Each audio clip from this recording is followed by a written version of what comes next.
Welcome to SamvaadX News Podcast. Today is Tuesday, 13th May, and the time as we record this podcast is 9 a.m. We are Raj Patel and Priya Shah here. And today we're doing our deep dive into the key news developments, really trying to get a handle on what's happening. Exactly. Let's start with the national picture. PM Modi's address post-Pahalgam tensions was quite significant. It was. He mentioned Operation Sindoor. What's the main takeaway there? Well, framing it as Operation Sindoor, a direct response claiming over 100 terrorists neutralized. That's a strong message. Shows resolve, right? Right. Immediate, decisive action. But crucially, he also said operations against Pakistan are suspended for now. It's conditional. Conditional on Pakistan's actions, presumably. Precisely. So it's de-escalation, but with a clear warning attached and future talks. Only on Pak Hook and terrorism, he was very firm on rejecting nuclear blackmail. Okay. And almost in the same breath, politically speaking, the BJP launched this Tiranga Yatra. Yeah, an 11-day thing starting today, May 13th. The stated aim is honoring the armed forces, especially relating to Operation Sindoor. So it seems geared towards boosting national pride, maybe solidifying support. I think that's fair to say. It aims to channel that sentiment, foster unity, especially after the recent events. Lots of events planned across the country. We're also seeing real-world effects, like flight cancellations, Air India, Indigo. That's right. Round trips canceled for today to 8 cities: Jammu, Leh, Jodhpur, Amritsar, Puj, Jamnagar, Chandigarh, and Rajkot. And the reason given. Just latest developments and passenger safety. It's clearly linked to the border tensions, a precautionary measure. Definitely something for travelers to, keep an eye on. Check with the airlines. Okay. Shifting to the economic front. India proposing retaliatory tariffs on U.S. goods. Yes, under the WTO framework. This is a direct counter to those U.S. tariffs on steel and aluminum imports that we saw earlier. So India's pushing back using the official channels. Exactly. We don't know the specific U.S. products targeted yet. That hasn't been officially announced. But it shows India's prepared to respond to, what it sees as protectionism. Interesting. On a different note, tech-wise, India's rolling out e-passports. Yes, high-tech ones under the Passport Seva Program 2.0. They've started in several cities. What's the main upgrade? An embedded RFID chip, radio frequency ID. It stores your personal and biometric data electronically. Making things faster, more secure at borders, potentially? The idea. But your old passport is still valid. No need to panic. The plan is to have these available nationwide by mid-2025. Right. Now, this next one is intriguing. Claims surfacing about the U.S. preventing a nuclear conflict between India and Pakistan. Yeah, reports suggesting the U.S. played a crucial role during the recent de-escalation. Details are really sparse right now. But the implication is huge. Absolutely. It highlights the level of international concern and, the kind of behind-the-scenes diplomacy that might have been happening. Okay. And finally, on the national front, a more local story from Mumbai. An arrest over flying a drone.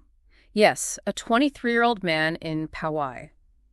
Apparently, he flew a drone without police permission, violating prohibitory orders, and FIR has been filed. A reminder that drone rules are strictly enforced. Definitely, especially in sensitive areas or when specific orders are in place. Okay, let's look internationally.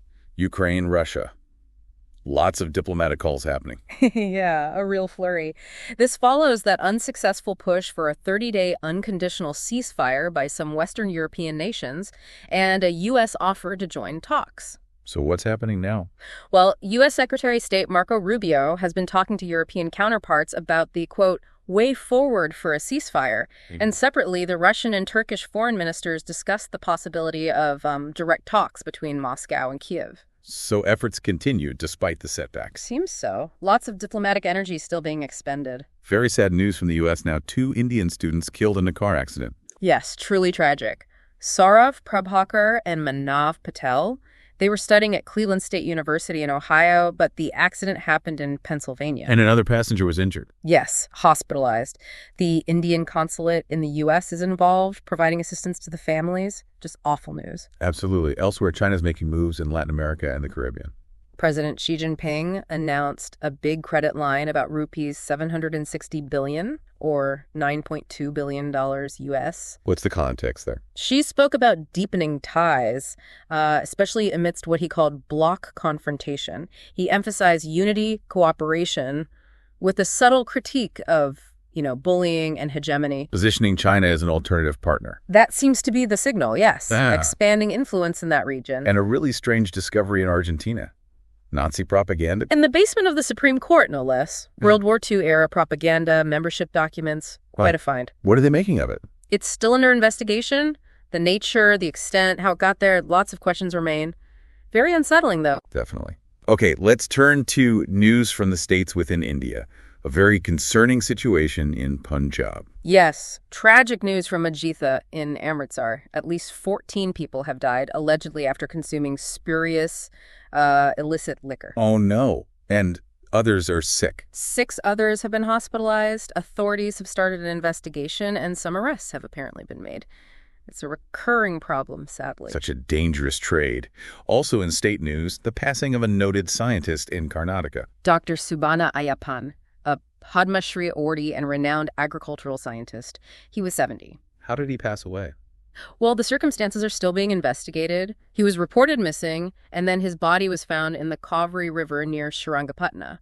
His scooter was found on the riverbank. Police are looking into it. A significant loss for agricultural science. Indeed, and in Tamil Nadu, a temporary ban at a popular waterfall. Panchalinga Falls near Udumalaipatai.